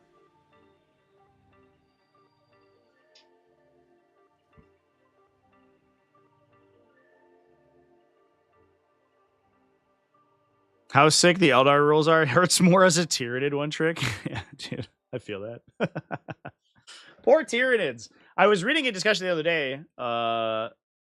Somebody had, I think, said that Tyranids are like the most consistently disappointing faction in 10th edition. Just like somebody, they were listing all of the buffs the Tyranids have gotten over the course of the edition, and basically being like they've had multiple like Space Marine level redesigns, and none of them have actually like gotten the faction to the same level, which is very sad. All right, let's talk about Necrons momentarily here too, and then I'll probably have to hop off in a little bit. So we'll get this list talked about. We'll get this list in, and we'll get one more, and then I'm gonna have to hop off and go stream on Twitch for a little bit. But that means the show doesn't. The show goes on. Andy Quas Cohen playing Star Shatter Arsenal today with the new Silent King, cheaper and with a different aura. I don't want to say better or worse because it'll make somebody mad. For +2 movement, so you can kind of like wombo combo, right? The assault you get from Star Shatter Arsenal plus the additional movement you get from the Silent King. So you actually go really fast in this attachment. The downside is that you don't get ignore literally all modifiers forever, which I guess is sad for sure. That is a very powerful ability to have army-wide, but I think I understand why they want to get rid of that. Ignoring everything everyone else does is kind of a really strong effect. We're doing it again. There's more in-list advertisement. Command Protocols on YouTube. Shout out to Command Protocols on YouTube. All right, Andy. You got your money's worth out of that one. There you go. Double Scoreback Lord. Scoreback Lord with demanding leader, so fall back and do stuff. Chrono Impedance fails on a Psychomancer. That actually makes a disgusting amount of sense. There's no attachments for it at all. But the Psychomancer, as we talked about previously, it forces just random -1 leadership battle shot checks during like in annoying times in your opponent's turn, where you can either like battle shock them at the start of your turn to take objectives away, or you can battle shock them during their own turn to like mess with their scoring or mess with their stratagems. Actually, no, it's only your turn, I believe, for the Psychomancer. I'm gonna double check though.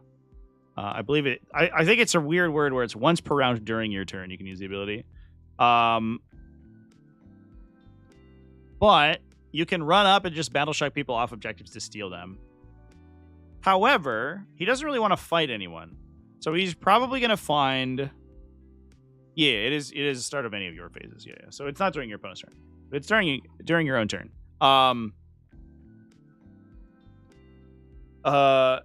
So he wants to find a piece of terrain towards the middle of the table where he can broadcast his effect across basically 1 to 2 of the center objectives to try to cut the opponent off of them, right? So that you can steal them really easily. Which means he's in the position already where you want a unit to stand to give chrono impedance to the Silent King if he's bullying mid, right? So like a lot of times what this army wants to do is it plays kind of cagey around 1 and 2, and then it gets to the point where it attritions its opponent down, and it just dumps every buff on the Silent King, and he basically like runs it up mid. He blows something up and then forces your opponent to deal with them. They probably don't, and then you just kill their whole army. which means that if he's setting up or he's in that position to do that and he has Minears available to like string, you can almost always have the Psychomancer out of line of sight within 6 inches of that point in the middle of the table in order to give the -1 damage effect, which is really cool. A lot of times what we see is like people will take, lone operatives for that because they can wander around and go wherever. They take Scorpic Lords because they're really hard to kill. But in this case, we're just like, I'm going to take a toughness 4+ save character with no defensive effects whatsoever, but just assume that I'm going to hide it the entire game. I really like that slot for that enhancement. That's really cool. We have 2 units of 5 flayed ones for utility. Double Triarch Praetorians. Whoa, dude. Triarch Praetorians, also good utility. They're good as like they're a good rapid ingress threat. They have 2 damage melee and shooting. So as long as you can set up in a situation where they're not trying to make a really long charge, they are very consistent to kill medium infantry because they're basically perfectly designed to kill medium infantry. They have a lot of like strength 5, 2 damage. The problem is that in order to do so reliably, they have to get both a shot and a charge off. However, if you rapid ingress them, they're almost always going to be in a position to do that unless your opponent has reactive stuff. So they're kind of cool in that capacity. They're also just fast on the table, so they're good for utility as well. 2 Locust Destroyers for utility, Triarch Stalker for the early game. That's the first place that you're going to put Chrono Impedance, most likely, and then triple Doomsday Arc. I really like this list. It's kind of classic Star Shadow Arsenal, but it's got a lot extra going on. There's no Wraiths, I guess, but I guess we don't need them. Very nice. Very nice stuff.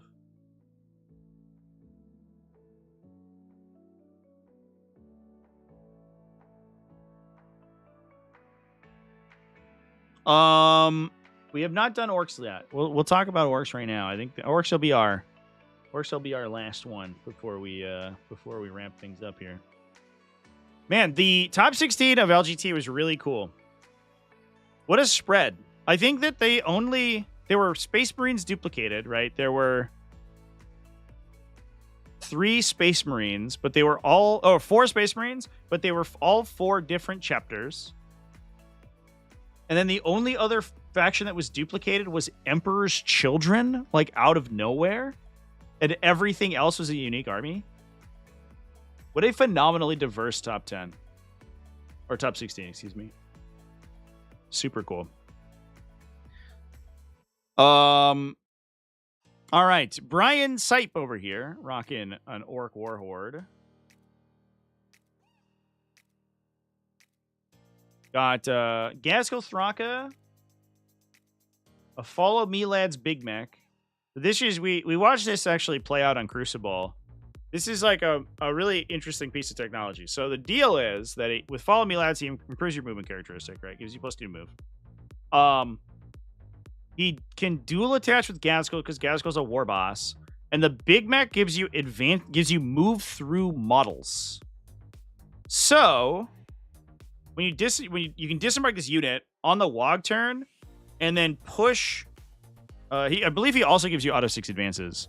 So the unit goes. I'm gonna verify my math here, but I think that the unit just moves 13 through screens as long as it has space to clear. So it basically pushes back where you can possibly screen it. Because if you screen too far forward, it just leapfrogs you. It's not auto 6 advances, it's reroll advances. But the chance that you get auto 6 is pretty high. And then he got Follow Me, which is +2 move. So you're moving 8, potentially 14 inches. With the unit. And then that gets you allows you to deliver Gaskell through screens and through whatever in the way. So this unit's really fast. Even though your follow-up character is like, I don't know, he's kind of a do nothing. He has a power claw, he's 4 power claw attack, so he's like having another knob in the unit, I guess. It's very similar. We got double war boss, 20 boys for that whole combo to go into. I do like that it gives a reason to Etra for the Big Mac, because he got a huge redesign when the Orc Codex came out, and then literally never got played because his ability was not that good. But now that we are actually using it to deliver Ghazghkull Thraka, it's actually really sick. We have double War Boss, 2 units of Breakup Boys. So the War Bosses are going to go into the Breakup Boys, so we just like sort of fully wombo combo them out. I think I did the math when this unit came out. I have a whole datasheet deep dive on the Breakup Boys. And if you are Wog Turn in Warhorde with Unbridled Carnage and a War Boss, you basically kill like a knight with the Breakup Boys unit. It does require the stars to align, but just the War Boss with Breakup Boys, because they have a low volume, high impact attack, any accuracy buff that gives you a greater chance for those attacks to go through is dramatically, kind of disproportionately effective. So the Breakup Boys with sustained hits from the detachment and +1 to hit from the War Boss actually go insane. They go super ham because you 100% get through the hit roll. Theoretically, you should convert 100% of your attacks into wounds, into wound rolls, I should say. 2 units of 10 flash gets, so we can clear screens.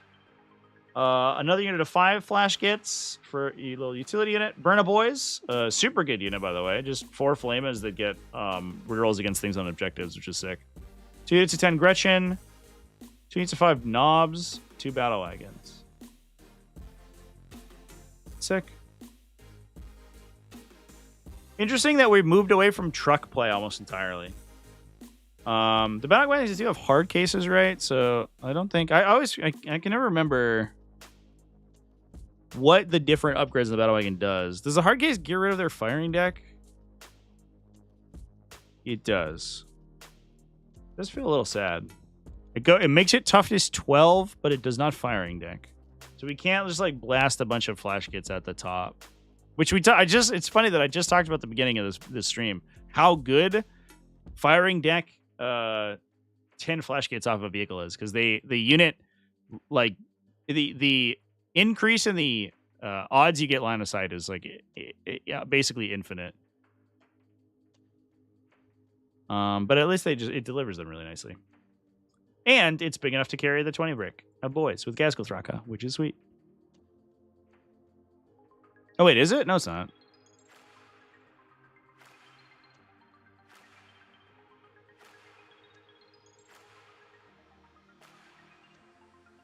No, it's this unit is 26 transport capacity, so they don't get a disembark, which is interesting. I thought they did, but I guess it's too big.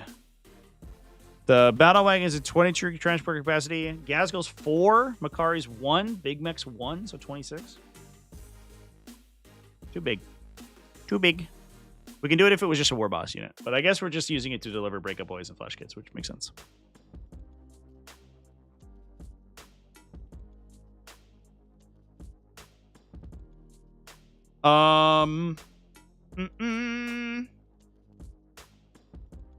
Ivlatal is a YouTube patron. Can't figure out how to get to the Discord. ! Discord in chat should do it. Here you go. Worst case scenario, there's also a link in my link tree if the bot decides to not do it. There it goes. There's the Discord.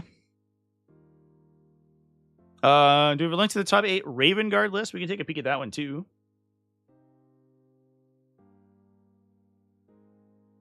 That was Paul Neuenberger. Man, everyone I think is accessing this page right now because this is fucking slow as shit, dude.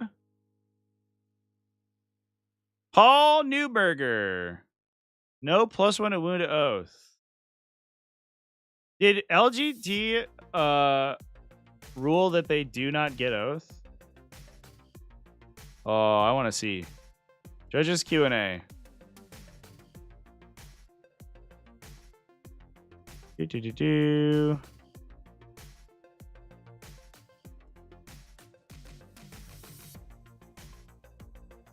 I guess they just didn't roll on it at all.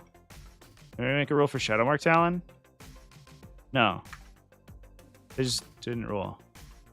So I guess it's rolls as written then, right? Which would mean that it doesn't get oath.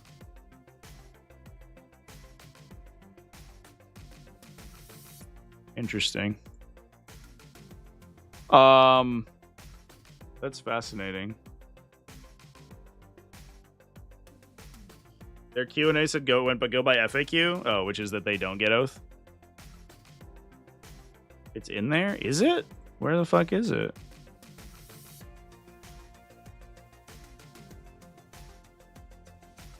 I'm not reading all these. Adeptus Astartes. Oh. But detachments that are considered to be Codex Space Marine detachments, do I refer to Games Workshop's official FAQ that covers this question? The answer is yes. Incredible, chat. I want to. So here's. I'm gonna talk about this for a moment. I keep not wanting to talk about the situation. Yeah, I did not see that. That's a FAQ entry.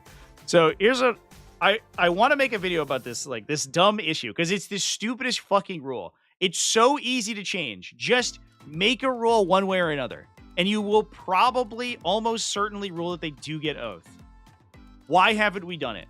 And I don't want to talk about it anymore, but I want to make a video talking about it. And I think the perfect thing right now is that we had basically 3 events this week that have all ruled differently, or 2 events back to back, right?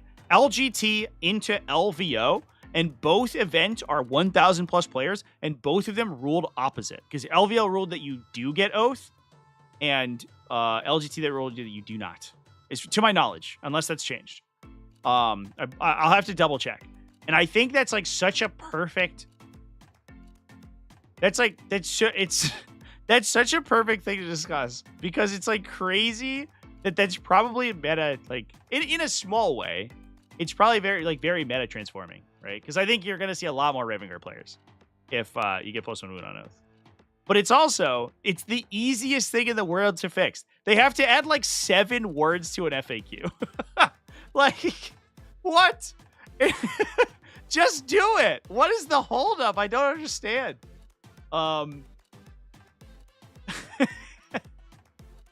And it's like, it's annoying that it has to be a question. It shouldn't be a question.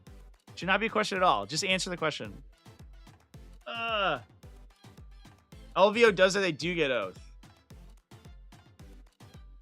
LVO had the same conversation at Crucible Judge. Yeah. They told me at Crucible that the WCW team had told them that it's a typo, that they don't get oath. But if it's a typo, then fucking fix it. Why have you fixed it? We're going to like 2 weeks now. Or closer to 3, right? Since Shadowmark came out. Like, it's like almost a month. And it's just been borked, and at every tournament, like, no tournament knows how to do it right. It's so stupid, dude. Does that put LGT above or below LVO in terms of prestige? It's a great question. I don't think it really changes my opinion, to be honest, because I don't like it's so speaking as somebody who runs a bunch of tournaments, it's such a shitty situation we put into, right? Because like personally, I don't feel personally that it is good or correct for a judge to rule against Raw, right? I'm like a rules is written fucking absolutist, basically. If the rules say something, that's how it should be played, unless it's accepting extreme circumstances where like Imperial agents could put their entire army into a Rhino, for example, right? And it's like a shitty situation for events to be put into, because either way they rule it, somebody's going to be mad at them. And it's not their fault. It's fucking Games Workshop's fault for messing up an FAQ. So like, or not updating an FAQ, or not making their, like, I don't know. Is it a mess up? With the communication that we've been getting, where it seems like it's not working the way that's intended. It's a fuck up. But otherwise, like, it's hard to assign intent, right? Because it could very well be that they just never update it, and it always works like this. If you ever play a generic detachment, you never get plus 1 to wound. That's fine if they want it to do that way. But there's this like weird messaging in the middle that it's one way or another. I don't know. Or like the silly type where they made the broke embarking. Yeah. That one was like hyper transformative, right? The entire unit could embark if one dude was within 3. Yeah, fucking stupid. Yeah, but whatever. I don't know.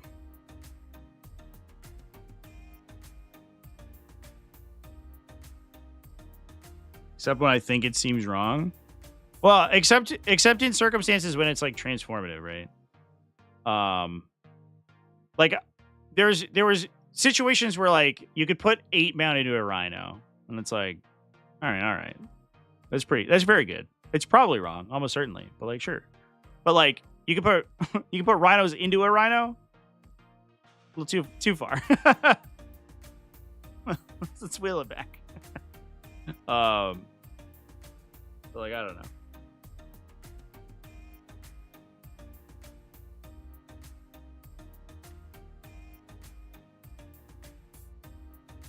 GW always makes those errors. Yeah. It's true, but they shouldn't. Like the issue is that when they do make those errors, like it's fine, right? Humans be humans, and sometimes we fuck up. But the issue is that, in my opinion, there's like a corporatocracy, right? That basically overrides the developer's capacity to repair issues, and in my opinion, we should hold them accountable for that. So I think that like it should get called out when stuff is broken, you know. Can't Tyranny still do a drop pod in a drop pod? Maybe. I think they can. I don't know. It does, like, nobody's gonna do it though. That's stupid and bad.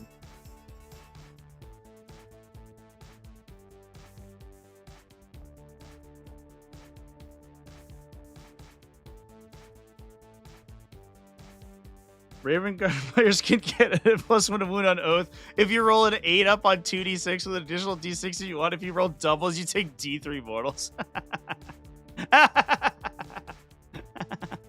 100%. Yeah. And they should not get Oath if they don't roll at least a 5 or whatever. And no rerolls allowed, or try again. Games Workshop just saves face by not addressing issues. It's not saving face. Then we make more fun of them. Yeah. Yeah, the problem for them is that like it's a no cost like easy solution. And it's clear that they're aware of it, right? Because like people have asked a million times. But I think that there is like some sort of corporate mandate that limits the amount of FAQ documents they can put out or updates they can put out, which prevents them from fixing their own mistakes. And that's stupid and bad and actively harmful for the game. And it should be called out as being dumb. And I think one way we do that is that we use the rules that they give us. And so as long as it's not gonna like ruin the whole tournament, right? By like making literally entire factions unplayable one way or another, then I think that it's you know, it needs to be called attention to.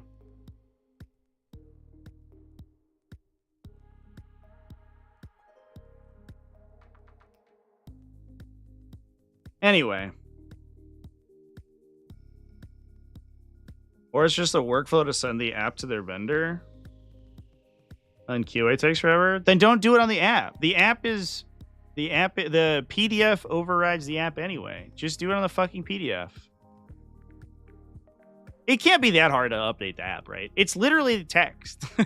I'm not an app person, but they don't have to add any additional like programming, right? It's just you take the text entry of the one entry in the one FAQ, and you just change the words in it. Like, I don't understand. It can't be that hard. I don't know. I'm not a computer person, though. I don't know all that stuff. I'm just spitballing. It just makes me irrationally upset. And then when people are like, well, Games Workshop's going to be Games Workshop. It's like, yeah, but we need to encourage them not to be Games Workshop. It's like, that's just pushing you know, passing the buck down the chain, you know. It's like whatever. It's not hard, but they have to pay somebody to do it. Oh man, if only. Yeah, it's too bad. It's like a small indie company that just is like understaffed, doesn't have enough time. I understand that. I have a small indie company, and we get like 4 hours a week to work on it, you know, because everyone has 8-hour day jobs. It's really tough So I understand the situation Games Workshop's in, that they just don't have the resources to do what they need to update their FAQ after a month. they're just not, they're just a little guy. Their market cap is only $1 billion with a B. It's only $1 billion. I don't know. Too bad they can't pay people. That sucks.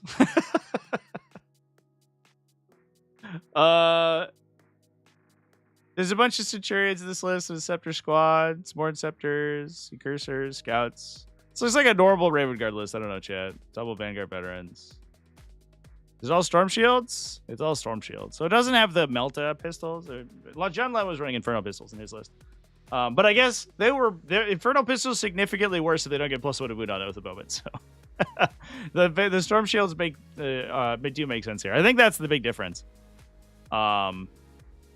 These guys, the Vanguard veterans, also feel. I mean, I don't know what else you would take in that spot, right? To do all of the crazy deep strike shit, but they do feel significantly worse without +1 to wound, because you basically have no offensive bonuses for them. They just get lethal hits, which does make them, like, they're good at absorbing table space, but once they bounce into something E10 or higher, they're gonna fall apart. That said, you should just kill it with the Centurion Devastators, so it's probably fine. These units are probably going to answer all your armor anyway, so I guess it's not that big of a deal. And they do so basically oath, irrespective of oath of moment. So, but anyway, that's the thing. Can we briefly talk about EA being bought by Saudi Arabia for $55 billion and going private? Did that happen? That's wild. At least it's not 10 cents, I guess. That's all I can say. I don't know anything about that, chat. I know nothing.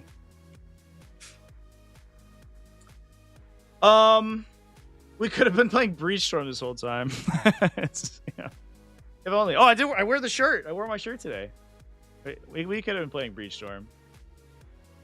We're doing some work on Breachstorm earlier. We got some new art commissioned, which is cool. We're doing a bunch of lore more recently, which has been kind of sweet. It's been fun as a creative outlet. Not a lot of rules work so far. That's been the one downside. Is it we don't have a lot of new game content, but we do have a lot of like lore backgrounds material that we're doing, which has been fun. It's been super fun to work on. I actually did a bunch while I was at Crucible. I did a bunch of work on it. It is 4:03, chat. I think I'm late for my game. Ruh-roh, Raggy.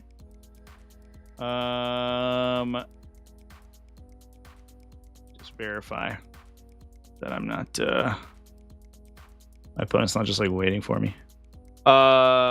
Yes, I'm late for my game. All right. I'm going to hop off, chat. So I apologize, everybody.